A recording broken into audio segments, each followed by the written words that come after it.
दोस्तों नमस्कार। World winner academy के प्लेटफॉर्म पे आप सभी का स्वागत है। मैं प्रदीप कुमार आज जनरल साइंस पे अपना दूसरा टॉपिक या अपना अगली क्लास लेकर के आया हूं। जैसा कि हम लोगों ने इंट्रोडक्टरी क्लास में कुछ चर्चा की थी, जिसमें हम लोगों ने कैसे प्रश्न से कॉन्सेप्ट की तरफ, कॉन्सेप्ट से प्रश्न की तरफ बढ़ा जाए, किस तरह से जनरल साइंस को समझना है, किस तरह के क्वेश्चंस में हमको ज़्यादा फोकस रखना है, किस तरह के क्वेश्चंस पे कम फोकस रखना है, क्या कंटेंट पढ़ना है, क्या कंटेंट नहीं पढ़ना है, बाकी फाउंडेशन बैच हमारे यहाँ जो चल रहा है उसकी अपनी क्या उपयोगिता है, उसका क्या इंपॉर्टेंस है, इसके बारे में हम लोगों ने पिछली क्लास में डिटेल डिस्कशन किया था। आज उसी क्रम को आगे बढ़ाते हुए मैं अपने टॉपिक को आज आगे बढ़ाऊंगा। पिछली क्लास में हम लोगों ने जो चीजें समझी थी वो समझा था कि ब्लड सर्कुलेटरी सिस्टम होता क्या है, कैसे काम करता है, और type of blood circulatory system पे चर्चा की गई थी। आज इस टॉपिक को शुरू करने से पहले एक जानने वाली बात कि ब्लड सर्कुलेटरी सिस्टम की आवश्यकता क्यों है, क्यों हमारे शरीर में ब्लड कंटिन्यूअस फ्लो करता रहता है।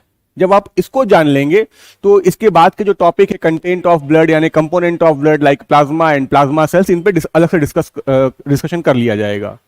अपार्ट फ्रॉम दैट पहले आज हम ये समझेंगे कि हम लगातार सांस क्यों लेते हैं या हमको हमारे बॉडी के अंदर ब्लड का कंटिन्यूअस फ्लो क्यों होता रहता है। आइए चर्चा करते हैं। तो सबसे पहले हमको यह समझना है कि यहां पर होता क्या है। हम सांस क्यों लेते हैं, यह क्वेश्चन सबसे इंपॉर्टेंट है। ब्लड सर्कुलेटरी सिस्टम को समझने के लिए अगर आपने इसको समझ लिया तो यह बहुत आसान सा विषय हो जाएगा समझने के स्तर पे आगे के लिए। क्योंकि अगर ये समझ में आ गया तो एक साथ आप 2 या 3 ऑर्गन सिस्टम को इकट्ठे कनेक्ट कर पाएंगे। कनेक्टिविटी ऑफ ऑर्गन सिस्टम आपके लिए आसान हो जाएगी, क्योंकि आप देखेंगे कि यहां पे लंग्स भी इन्वॉल्व होगा, यहां पे हार्ट भी इन्वॉल्व होता है, फिर आगे देखोगे आप किडनी भी इन्वॉल्व हो रही है। क्योंकि ब्लड पूरे बॉडी में फ्लो करता है तो बॉडी के सभी पार्ट तक क्या पहुंच रहा है, ब्लड पहुंच रहा है। तो इस ब्लड की रिक्वायरमेंट पूरे बॉडी को क्यों होती है, आइए समझते हैं। हम लोग सांस क्यों लेते हैं, तो पहला क्वेश्चन ये होता है कि सांस लेने के लिए हमारे पास जो एक बेसिक ऑर्गन है जिसको हम लोग क्या बोलते हैं, नोज। हम नोज से क्या करते हैं, ऑक्सीजन को इनहेल करते हैं। ऑक्सीजन बॉडी के अंदर इनहेल करी जाती है और इनहेल होने के पश्चात ये हमारे लंग्स तक पहुंचती है, ये हमारे फेफड़ों तक पहुंचती है। आपने फेफड़े के बारे में थोड़ा बहुत जानकारी अगर की होगी तो फेफड़े आप देखोगे कि फेफड़े 2 हिस्सों में बटे होते हैं, ठीक है। यहां पर ऑक्सीजन आके भरती है, फिर यहीं से ऑक्सीजन और कार्बन डाइऑक्साइड एक्सचेंज होती है। जैसे ही आपके लंग्स में ऑक्सीजन पहुंचेगी, ये ऑक्सीजन आपके ब्लड में डिसॉल्व कर दी जाती है। ये ऑक्सीजन आपके ब्लड में डिसॉल्व कर दी जाती है, घोल दी जाती है, और घोलने के पश्चात ये आपके हार्ट तक पहुंचती है। जब ये आपके हार्ट तक पहुंच जाती है तो हार्ट क्या है, हार्ट एक पंपिंग ऑर्गन है। हार्ट का मेन फंक्शन या मेन काम होता है पूरे शरीर के अंदर रक्त को पंप करना। तो हार्ट यहां से अपना काम करता है, ये पूरे बॉडी के अंदर पंप कर देता है किसको, ब्लड को।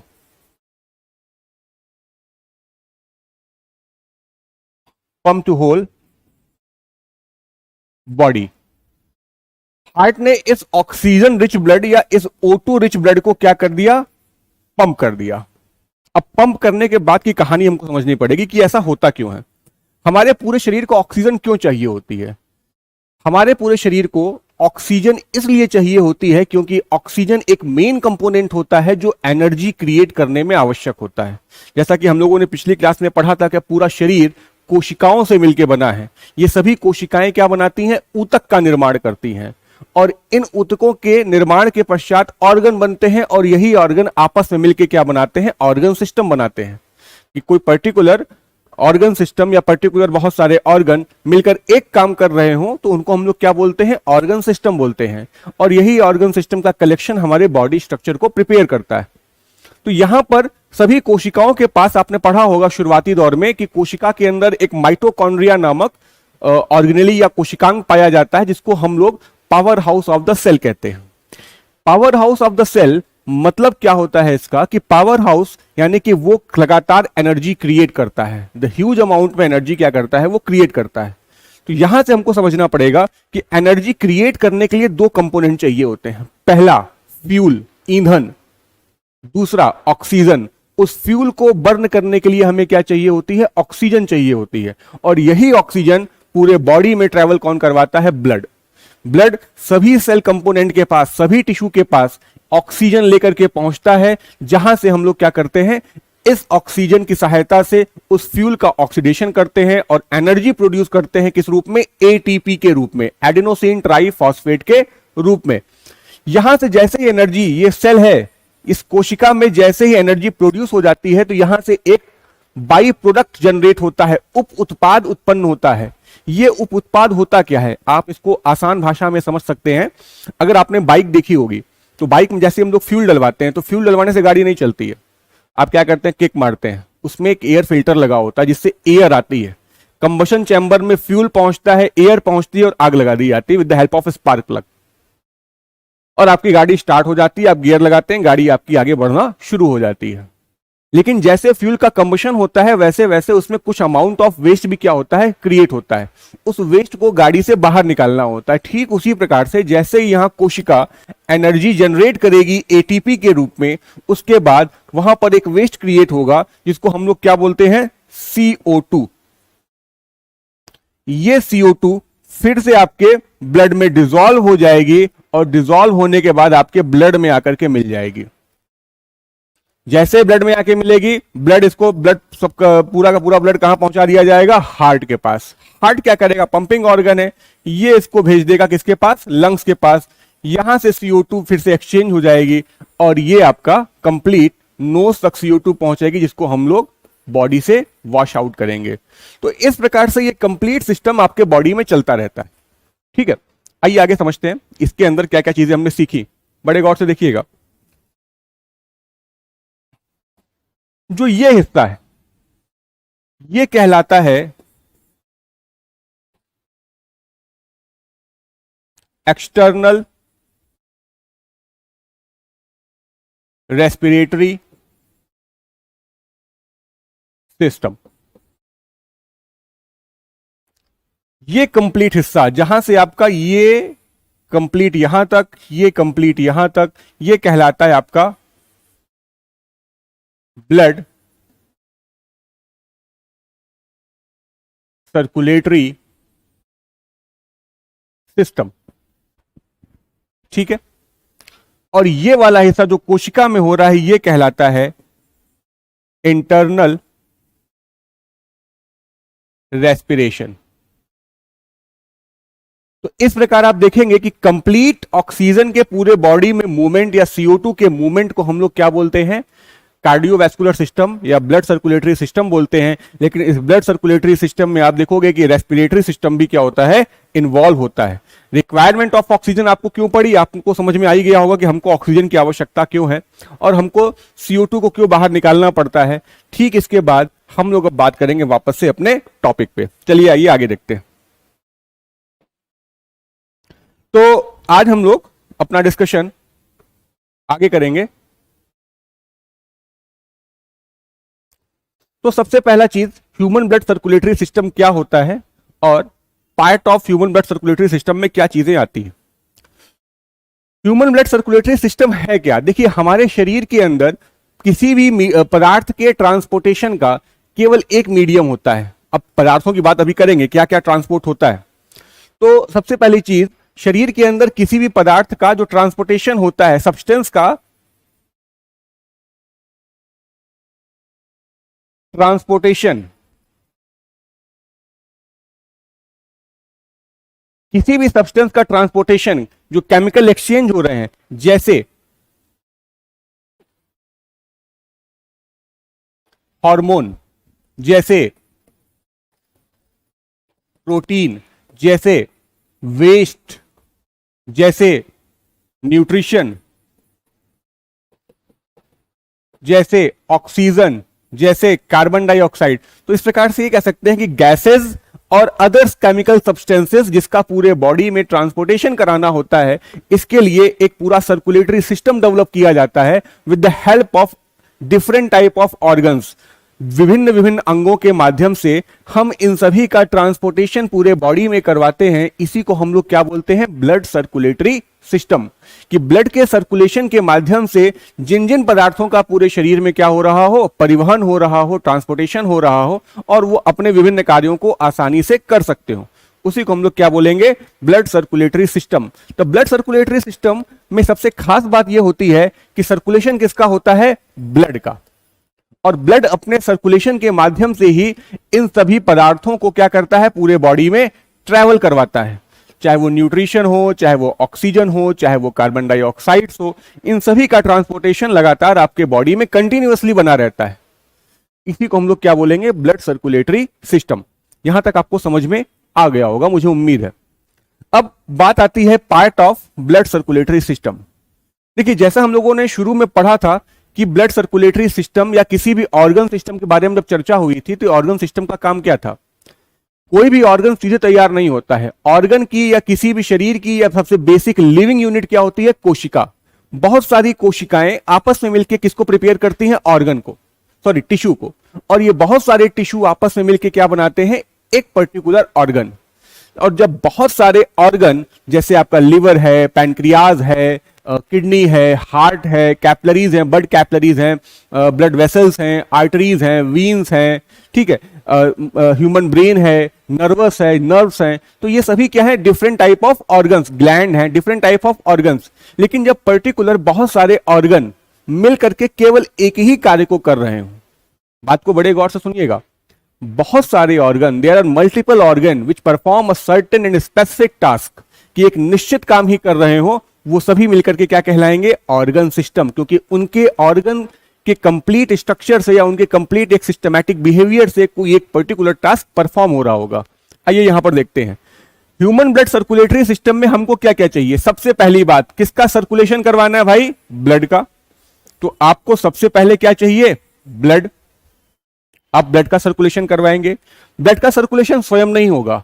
ब्लड के सर्कुलेशन के लिए हमें क्या चाहिए होगा? एक पंपिंग ऑर्गन। आज तक आप लोगों ने अपने जीवन में दिल को बड़ी ही गलत फहमी से लिया था। बहुत लोगों का दिल टूट जाता है, ठीक है, दिल चकनाचूर हो जाता है, दिल लग जाता है, दिल को धक्का लगता है, ऐसा बहुत सारे मुहावरों में, लोकोक्तियों में कहा जाता है। हम ऐसा मान के भी चलते हैं कि आपने अपनी अपनी एज में इस तरह की बातें कही होंगी। लेकिन आज चूंकि जनरल साइंस का क्लास है, तो आज इस चीज को समझ लेते हैं। दिल का केवल एक काम होता है, heart is only maintain only one simple function, that is the pumping of blood. That's why heart known as a central pumping organ. ठीक है, इसका किसी भी प्यार से, मोहब्बत से, इश्क से, आशिकी से, गुस्सा से, नफरत से कोई लेना देना नहीं। इसको केवल एक काम आता है कि पूरे शरीर के अंदर ऑक्सीजन और कार्बन डाइऑक्साइड और जो ट्रांसपोर्टेशन ऑफ ब्लड है उसको मेंटेन करना। तो it is like a submersible pump, कि ये ब्लड को पूरे बॉडी में क्या करवाता है? फ्लो करवाता है। देखिए, तो आपका जो दूसरा पार्ट हो गया, इसमें क्या हो गया? हार्ट। वो उस पर चर्चा हम लोग अपनी क्लास में करेंगे कि जो इमोशंस हैं, जो हमारे बॉडी के अंदर जो हमको फीलिंग्स आती हैं, उनको कौन गवर्न करता है? उसको जब हार्ट गवर्न नहीं करता, उसको कोई ना कोई और बॉडी ऑर्गन या बॉडी का जो एक सिस्टम है गवर्न करता होगा। उस पर हम लोग चर्चा अपनी अलग से क्लास में करेंगे। And the third part is known as blood vessels. अरे भाई, ये किसी ना किसी ब्लड किसी ना किसी पाइप के अंदर फ्लो करेगा, क्योंकि हम लोगों ने शुरुआत में पढ़ा था कि blood circulatory system, type of blood circulatory system are two types. One is called open and second is called closed. Open blood circulatory system में हमको किसी भी क्लोज पाइप की बहुत ज्यादा आवश्यकता नहीं पड़ती है। जैसे पंप होता है, ब्लड निकल के आता है, पूरे बॉडी में फैल जाता है। लेकिन क्लोज्ड सर्कुलेटरी सिस्टम में हमको रिक्वायरमेंट किसकी होती है? कि क्लोज्ड सर्कुलेटरी सिस्टम क्या करता है कि वो पूरे बंद पाइप में लगातार ब्लड को फ्लो करवाता रहता है। उसका एक पर्टिकुलर डायरेक्शन होता है कि इस तरफ से ब्लड आएगा, इस तरफ से वापस से ब्लड हार्ट तक पहुंचा दिया जाएगा। तो उसका एक direction close, that's why known as closed. जहां से चले थे वहीं वापस आ गए, इसीलिए हम लोग क्या बोलते हैं उसको? क्लोज्ड। ओपन में ऐसा नहीं होता है। चलो यहां देखते हैं। तो ब्लड वेसल्स की बात करेंगे, अभी आगे हम लोग अलग से चर्चा करेंगे। तो ये आपका हो गया ह्यूमन ब्लड सर्कुलेटरी सिस्टम, ठीक है। तो ब्लड सर्कुलेटरी सिस्टम में हम लोगों ने क्या सीखा कि क्या होता है? तो blood circulatory system consist of blood, heart and blood vessels which is perform to transportation of various substance like as a hormone, protein, waste, nutrition, oxygen, carbon dioxide and other gases. Hindi में सरल भाषा में कहा जाए तो हम ये कह सकते हैं कि ब्लड सर्कुलेटरी सिस्टम या रक्त परिसंचरण तंत्र के बारे में कि रक्त परिसंचरण तंत्र मुख्यतः तीन अंगों से मिलकर बना होता है, जिसमें क्या आता है, रक्त, हृदय और रुधिर वाहिनियां, जो मिलकर के कुछ रासायनिक पदार्थों का ट्रांसपोर्टेशन या परिवहन का कार्य करते हैं, जैसे hormone, protein, waste, nutrition, oxygen and carbon dioxide and other gases. तो ये बहुत आसान था, इसमें कोई कठिनाई नहीं है। एक इसमें क्वेश्चन और आता है कि रक्त परिसंचरण तंत्र की खोज किसने की थी। ये पेपर में एग्जाम में बहुत पूछा जाता है, तो इस पॉइंट को आपको पता भी होगा तो और याद भी रखिएगा कि रक्त परिसंचरण तंत्र की खोज किसने की थी। याद रखिएगा कि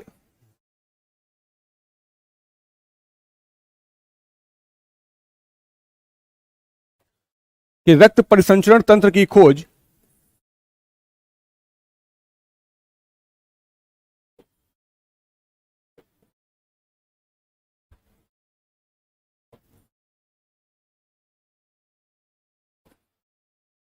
William Harvey, sir William Harvey ने की थी। तो इस पॉइंट को याद रखिएगा, ये क्वेश्चन कई बार एग्जाम में पूछा गया है कि हु इन्वेंटेड और who discovered the blood circulatory system. तो sir William Harvey discovered blood circulatory system. Now moving on the next slide, हम लोग अपनी अगले स्लाइड पे चर्चा करेंगे। इसके बारे में मैंने आपसे चर्चा की थी कि यहां पर मैंने आपको यह बताया कि human blood circulatory system blood, heart और ब्लड वेसल से मिलकर बना है। कुछ बातें यहां भी जानने लायक है। इनके अध्ययन को क्या कहा जाता है? जैसे ब्लड के अध्ययन को, या हम लोगों को ने जो ब्लड के बारे में पढ़ा है, आप लोगों ने अपनी कभी ना कभी सीबीसी करवाई होगी।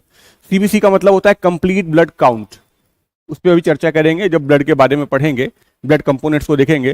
तो ब्लड के अध्ययन को हम लोग क्या कहते हैं, याद रखिएगा, इसको हम लोग कहते हैं हिमैटोलॉजी। द स्टडी ऑफ ब्लड या स्टडी अबाउट ब्लड क्या कहलाता है? हिमैटोलॉजी। जब हम लोग हार्ट का अध्ययन करते हैं तो हार्ट क्या कहलाता है? हार्ट का अध्ययन कार्डियोलॉजी। और जब ब्लड वेसल्स का अध्ययन करते हैं, इसको हम लोग क्या बोलते हैं? एंजियोलॉजी।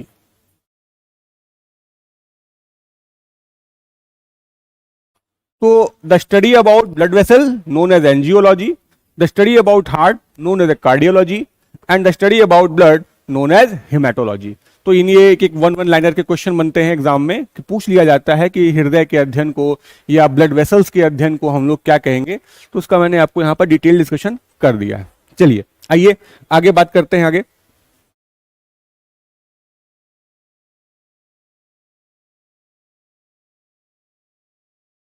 सबसे पहली चीज ब्लड का इंट्रोडक्शन करेंगे, ठीक है। तो पहली बात तो ये आती है, ब्लड है क्या? What is blood? रक्त के बारे में हमको ये जानना पड़ेगा कि रक्त क्या होता है। भाई कंपोनेंट पढ़ने जा रहे हैं वन बाय वन। पहले हम लोग ब्लड पढ़ेंगे, देन हार्ट पढ़ेंगे और फिर हार्ट के साथ ही हम लोग ब्लड वेसल्स को कंप्लीट करेंगे। तो पहले हम लोग का टॉपिक शुरू हो रहा है जिसको मैंने यहां पर इंट्रोड्यूस किया है, human blood important for all exams. जैसा कि हमको पता है कि फाउंडेशन कोर्स का पर्पस क्या है। फाउंडेशन कोर्स का पर्पस यहां पर हम लोगों ने इसलिए इसको डिजाइन करवाया है, इसलिए डिजाइन किया है हमारे राजीव सर ने, कि हम लोगों का पूरा फोकस इस बात पे हो कि आप कम से कम एक लेवल ऑफ बेसिक नॉलेज लगभग हर विषय की रखें, कि आप किसी भी एग्जाम में अपीयर हो तो आपको ये ना लगे कि यार मैंने ये भी नहीं पढ़ा है, मैंने वो भी नहीं पढ़ा है। तो एक बेसिक रिक्वायरमेंट ऑफ नॉलेज जो हर एग्जाम के लिए इंपॉर्टेंट होती है, वो आप में होनी चाहिए। मैं यहां बहुत डिटेल और डेप्थ में नहीं जाऊंगा, मैं आपको बिल्कुल आसान, सरल, सुलभ शब्दों में बताऊंगा कि ये चीजें एक्चुअल में क्या होती हैं, इनका रोल क्या होता है आपकी लाइफ में, इनको और इनसे आपका लाइफ कैसे अफेक्टेड होता है। जैसे इस पूरे कोविड में बहुत सारी चीजें ब्लड से जुड़ी हुई हैं, अभी आगे डिस्कशन होगा। जैसे एंटीबॉडीज हम लोगों ने सुन रखा, अभी आएगा एंटीबॉडीज, तो इस पे हम लोग डिस्कशन करेंगे। तो यहां पर ह्यूमन ब्लड पे हम लोग चर्चा करने जा रहे हैं कि what is human blood. Blood क्या है, ब्लड के बारे में हम लोग अपनी बातें आगे देखेंगे। तो आइए देखते हैं। सबसे पहली चीज, रक्त होता क्या है। तो आप लोगों ने देखा होगा कि रक्त आपके शरीर में होता है, वो लाल रंग का होता है और लगातार पूरे बॉडी में फ्लो करता रहता है। किसी में इसकी थिकनेस या गाढ़ापन ज्यादा होता है, किसी में गाढ़ापन कम होता है, कुछ लोग बोलते हैं ब्लड पतला है, कुछ लोग बोलते हैं ब्लड गाढ़ा है।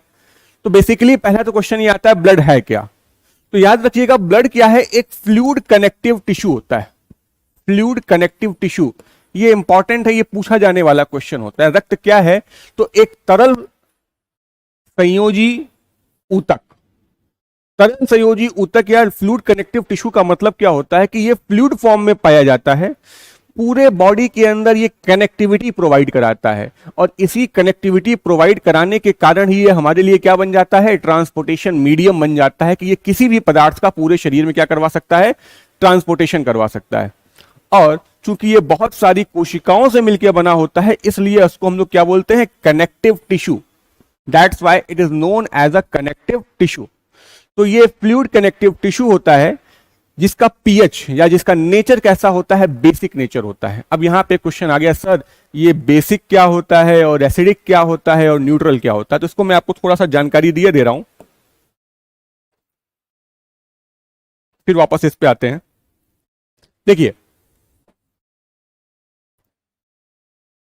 किसी भी पदार्थ की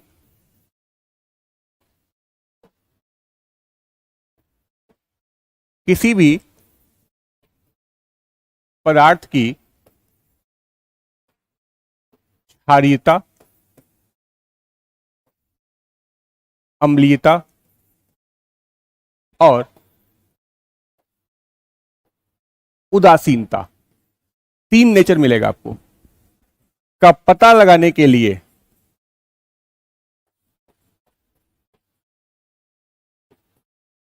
हम लोग उस पदार्थ को पीएच स्केल पे डिफाइन करते हैं। किस स्केल पे, पीएच स्केल पे। इस पीएच स्केल की जो खोज है वो किसने की थी, सोरेनसन ने। ये क्वेश्चन कई बार पूछा गया एग्जाम में कि पीएच स्केल की खोज किसने की थी, सोरेनसन ने की थी। जो आपका पीएच स्केल होता है वो 0 से चलता है और कहां तक जाता है, 14 तक जाता है। तो पीएच स्केल की जो वैल्यू रहती है, जो उसका हमारा पैरामीटर होता है, वो 0 से शुरू होता है और कहां तक जाता है, 14 तक जाता है, 0 to 14। इसमें बीच में एक पॉइंट पड़ता है 7। यहां तक हम लोग कहते हैं कि ये चीज 0 से लेकर 7 के नीचे, ये क्या कहलाता है, अम्लीय। इसको हम लोग कहते हैं 7 से ऊपर और 14 के नीचे, इसको हम लोग क्या कहते हैं, क्षारीय। और जिसकी वैल्यू 7 आती है, इसको हम लोग क्या बोलते हैं, उदासीन। तो किसी भी पदार्थ की अम्लीयता, क्षारीयता और उदासीनता का पता लगाने के लिए हम लोग उसको पीएच स्केल पे डिफाइन करते हैं। पीएच उसका जो भी मान होगा उसके कारण हमको क्या पता चलेगा कि वो पदार्थ या तो अम्लीय है, या तो वो क्षारीय है, या तो वो उदासीन है। ठीक है, आइए चर्चा करते हैं वापस से अपने ब्लड वाले टॉपिक पे। तो आप यहां पे देखेंगे कि जो आपका ब्लड है, ब्लड का जो पीएच मान है कितना है, ब्लड का पीएच मान 7.4 है। 7.4, 7 से ऊपर है। 7.4 होने का मतलब क्या है कि इसकी नेचर कैसी होगी, क्षारीय होगी। इसकी प्रकृति कैसी होगी, क्षारीय होगी, बेसिक नेचर का होगा। यानी कि अगर किसी व्यक्ति में रक्त कैसा होने लगेगा, अम्लीय होने लगेगा, तो वो उसके लिए खतरे की घंटी है। रक्त का पीएच अगर 7 के नीचे जा रहा है तो इसका मतलब क्या है कि रक्त का बेसिक नेचर खत्म हो रहा है, उसके अंदर एसिडिक नेचर बढ़ रहा है, और उससे कोई ना कोई पक्की बात है कि बीमारी उसके बॉडी के अंदर जनरेट हो रही होगी, कोई ना कोई इंफेक्शन हो चुका होगा। उन्हीं कंडीशंस में बॉडी की हेमियोस्टेसिस, एक शब्द हम लोग अभी आगे पढ़ेंगे, हेमियोस्टैटिकता या रक्त स्थैतिकता, कि हमारे शरीर के सारे बॉडी के पैरामीटर्स अपने नॉर्मल रेंज में बने रहें ताकि बॉडी का पूरा सिस्टम फंक्शन करता रहे, उसी को हम लोग क्या बोलते हैं, हेमियोस्टेसिस। ठीक, तो यहां पर इसका जो नेचर है कैसा हो गया, क्षारीय नेचर हो गया। इसका पीएच क्या होता है, 7.4। जानकारी के लिए बता दूं कि ये 7.4 होता क्यों है। अभी जब आप प्लाज्मा के बारे में पढ़ेंगे तो बेसिकली हम देखेंगे कि जो प्लाज्मा होता है, तो उस प्लाज्मा के अंदर इनऑर्गेनिक सब्सटेंस होते हैं, और इनऑर्गेनिक सब्सटेंस और प्रोटीन्स होने के कारण ये जो उसका नेचर होता है स्लाइटली बेसिक की तरफ चला जाता है। ठीक है, चलिए आगे बढ़ते हैं। तो पहला क्वेश्चन, दूसरा क्वेश्चन, तीसरा क्वेश्चन कि शरीर में आपके शरीर में रक्त की मात्रा कितनी होती है। तो ये 2 तरह से पूछा जाने वाला क्वेश्चन है। औसतन किसी भी व्यक्ति में जो रक्त की मात्रा होती है वो 5 से 6 लीटर होती है औसतन, लेकिन ऐसा जरूरी नहीं है।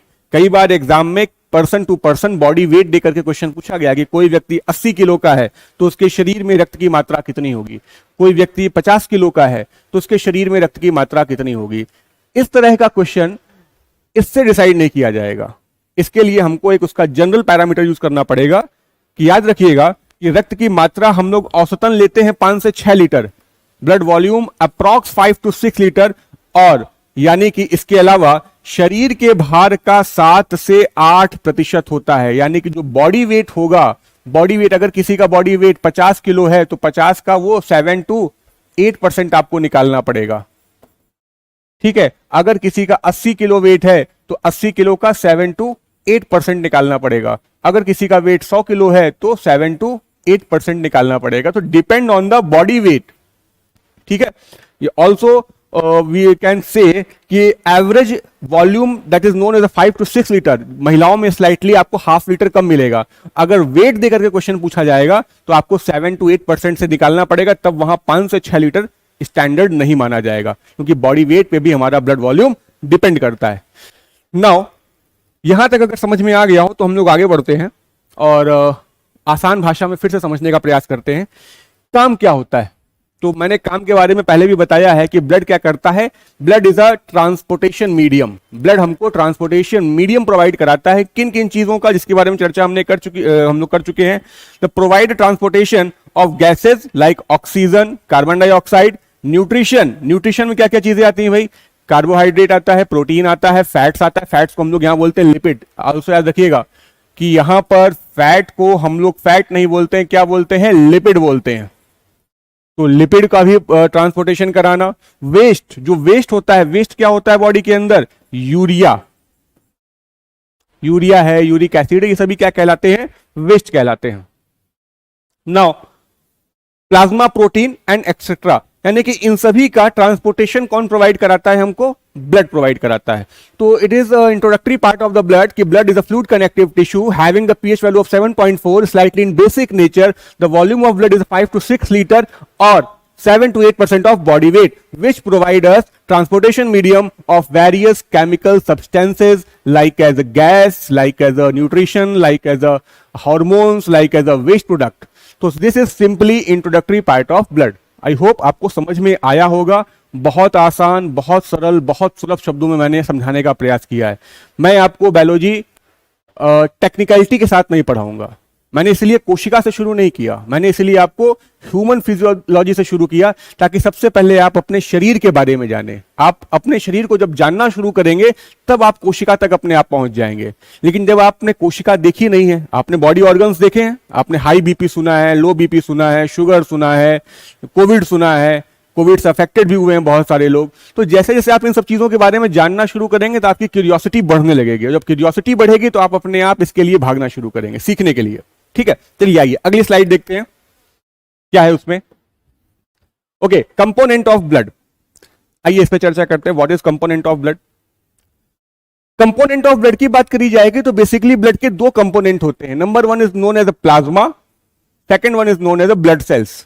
ठीक है, तो प्लाज्मा, और प्लाज्मा में बड़ा आपने इस समय हल्ला मचाया, plasma therapy, plasma therapy, Covid में बड़ी हल्ला बचाया गया, प्लाज्मा थेरेपी से हम लोग बचाएंगे लोगों को। ठीक है, तो अभी उसके बारे में चर्चा करेंगे, what is the plasma therapy. And the second one is called blood cells. याद रखिएगा कि जो प्लाज्मा होता है वो लगभग 55% ऑफ टोटल ब्लड वॉल्यूम होता है, and the blood cell known as a 45% of blood volume. कुल रक्त का प्लाज्मा जो होगा वो लगभग 55% भाग होता है, और जो ब्लड सेल होती हैं वो लगभग 45% ऑफ टोटल ब्लड वॉल्यूम होती हैं। किसी किसी किताबों में 60 और 40 का रेशियो भी लिखा होगा, तो घबराइएगा नहीं, वो भी सही है, लेकिन एनसीईआरटीज वगैरह में 55 दिया हुआ है। ठीक है, नाउ प्लाज्मा के अंदर क्या होता है? 90% ऑफ वाटर, इसीलिए इसको क्या कहा जाता है? रक्त का जलीय भाग, अभी आगे बताएंगे आपको। और 10% में अदर सब्सटेंस आते हैं। फिर ब्लड सेल्स के अंदर आरबीसी, डब्ल्यूबीसी और प्लेटलेट्स, यानी कि ये तीन हिस्से हमारे किसमें आएंगे? कंपोनेंट ऑफ ब्लड में। यानी कि हम लोगों ने ब्लड के कंपोनेंट देखे क्या क्या है? प्लाज्मा और blood cell. 90% of water, 10% other substance, ये सब प्लाज्मा के अंदर। आरबीसी, डब्ल्यूबीसी और प्लेटलेट्स, इन सभी का नाम आपने सुना होगा। चलिए आगे देखते हैं। कंपोनेंट ऑफ ब्लड, ये मैं इसके बारे में चर्चा आपसे कर चुका हूं। चलिए बात करेंगे अब प्लाज्मा की। तो समझते हैं प्लाज्मा क्या होता है। प्लाज्मा क्या है? प्लाज्मा रक्त का जलीय भाग होता है। प्लाज्मा जो होता है रक्त का जलीय भाग होता है। रक्त के जलीय भाग का मतलब ये हमको फ्लूइडिटी प्रोवाइड कराता है, जिसके कारण हमारी ब्लड सेल्स क्या होती है, इसमें तैरती रहती हैं। आपने पढ़ा कि प्लाज्मा एंड ब्लड सेल्स, तो कुछ इस तरह से समझते हैं कि ये क्या है? फ्लूइड। ये क्या है? आपका फ्लूइड। इसमें हमारी ब्लड सेल्स, तो ये हमारा क्या हो गया? प्लाज्मा। और इसमें हमारी छोटी छोटी ब्लड सेल्स क्या करती हैं? ट्रैवल करती हैं।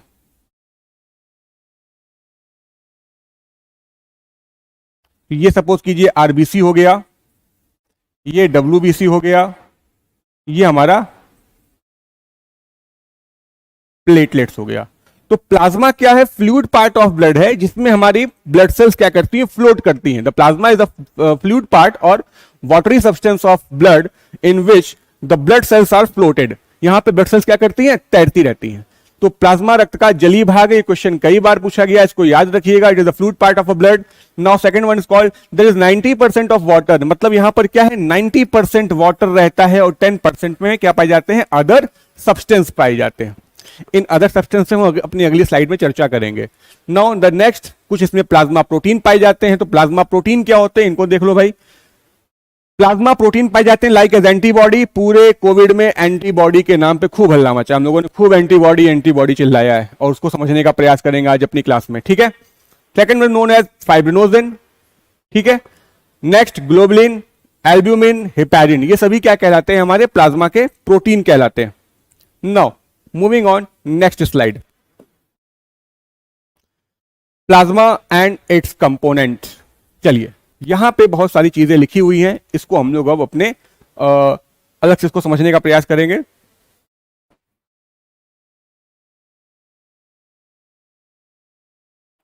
देखिए, प्लाज्मा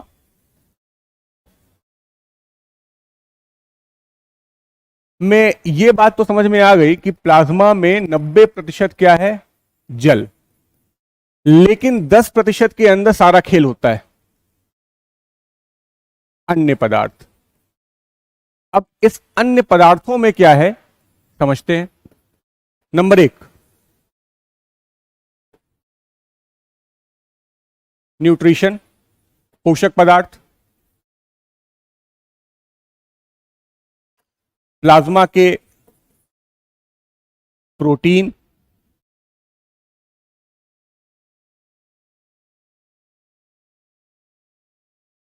वेस्ट। वेस्ट का बताएंगे, जैसे आपका यूरिया, यूरिक अम्ल या यूरिक एसिड, अकार्बनिक पदार्थ, इनऑर्गेनिक सब्सटेंस, और हॉर्मोन्स।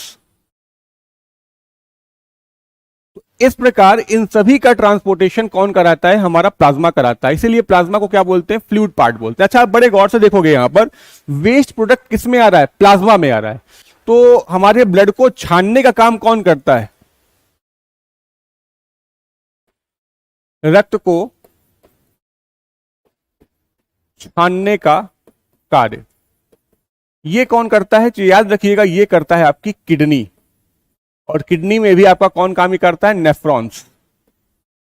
तो नेफ्रॉन्स बेसिकली करता क्या है? नेफ्रॉन्स प्लाज्मा को छानने का कार्य करता है। नेफ्रॉन्स कभी ब्लड सेल्स को टच नहीं करेगा। नेफ्रॉन्स जब भी छानेगा, किसको छानेगा? प्लाज्मा को छानेगा।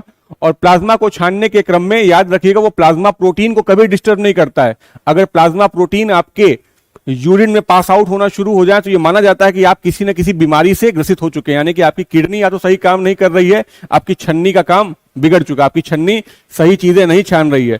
चाय ऊपर, चाय की पत्ती छन के जा रही है नीचे, तो आप जब चाय पीने जाओगे चाय की पत्ती भी आ जाएगी, ठीक है। उसी प्रकार से यहाँ यूरिनेशन में होता है कि जब आप यूरिन जाए और प्लाज्मा प्रोटीन आ जाए उसमें, तो वो बीमारी मानी जाती है। उस पर चर्चा करेंगे, हम लोग किडनी पढ़ेंगे। तो नाउ प्लाज्मा प्रोटीन में कुछ नाम मैंने आपको बताए थे। नंबर 1 था ग्लोबुलिन। ये इसका काम जो होता है ग्लोबुलिन का, ये बेसिकली हमको मतलब इम्यूनिटी प्रोवाइड कराने का काम करता है। दूसरा है आपका एंटीबॉडी। एंटीबॉडी एक प्रकार का डिफेंसिव प्रोटीन होता है जो हमारी बीमारियों से रक्षा करने का कार्य करता है। फिर है आपका फाइब्रिनोजेन। फाइब्रिनोजेन क्या होता है? ये एक प्रकार का कोगुलेंट प्रोटीन होता है। जब भी कहीं आपका हाथ पैर कहीं कट जाता है, ब्लीडिंग होना शुरू होती है, तो ये वहां पे ब्लड क्लॉटिंग का काम करता है। तो it is known as a coagulant, blood को क्लॉट करने का काम करता है। ये हमारा क्या है? Antibody as a defensive protein. इस पर हम लोग डिटेल डिस्कशन करेंगे अपनी अगली क्लास में। ग्लोबुलिन, ग्लोबुलिन भी एक प्रकार का क्या है? आपका इम्यूनिटी प्रोवाइड करने वाला प्रोटीन है। इसके अलावा एल्ब्यूमिन है, एल्ब्यूमिन ऑस्मोटिक प्रेशर को देखता है। तो इसी प्रकार से हमारे ये सभी क्या है? प्लाज्मा के प्रोटीन है। एंड इनऑर्गेनिक सब्सटेंस में जितने भी इनऑर्गेनिक मटेरियल है, like sodium, potassium, carbonate, bicarbonate, chlorine, ये सभी इलेक्ट्रोलाइट्स का काम करते हैं। तो this is all about the plasma and plasma protein. So as we know कि ये हमारे प्लाज्मा के बारे में क्लास थी और हमारा एक डिटेल डिस्कशन इसके ऊपर हुआ है और मुझे उम्मीद है आपको समझ में आया होगा।